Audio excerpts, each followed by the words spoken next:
National হাইওয়ের পাশে একটি সুন্দর বসতবাড়ি আর্জেন্ট বিক্রি করা হবে। লোকেশনটা হচ্ছে সাবরুম সাতচান্দে এই বসতবাড়িটি অবস্থিত। সাতচাঁদ বাজার থেকে মাত্র 20 মিটার দূরত্বে এই বসতবাড়িটা অবস্থিত।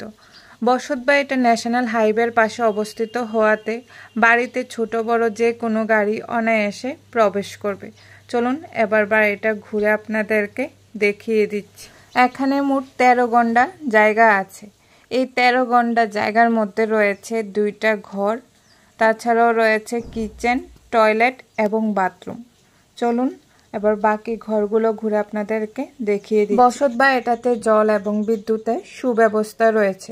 বসতবাড়িটার আশেপাশে বাড়ি ঘর রয়েছে। ঘনবসতি এলাকায় এই বসতবাড়িটা অবস্থিত। 13 গন্ডা জায়গার মধ্যে রয়েছে 2টা মাটির ঘর। ঘরগুলোতে রয়েছে প্রথমেই বারান্দা, তাছাড়াও রয়েছে 2টা ঘরে 6টা রুম। তাছাড়াও রয়েছে হাফ ওয়াল দেওয়া টিনের শেডের একটি ঘর, 2টা রয়েছে কিচেন, আরও রয়েছে আলাদাভাবে রয়েছে টয়লেট এবং বাথরুম। এই বসতবাড়িটা থেকে electric office, Satchand RD block, school, hospital, rail station সবকিছুই 700 মিটারের মধ্যে অবস্থিত। বসতবাড়িটা পিচ রাস্তার পাশে অবস্থিত হওয়াতে যাতায়াতেরও সুব্যবস্থা রয়েছে। মালিক এই বসতবাড়িটা আর্জেন্ট বিক্রি করতে চাইছেন। 13 ঘন্টা জায়গার উপরে বসতবাড়িটা দেখে পছন্দ হলে স্ক্রিনে দেওয়া মালিকের ফোন নাম্বারে যোগাযোগ করে আপনারা এই বসতবাড়িটা কিনতে পারেন।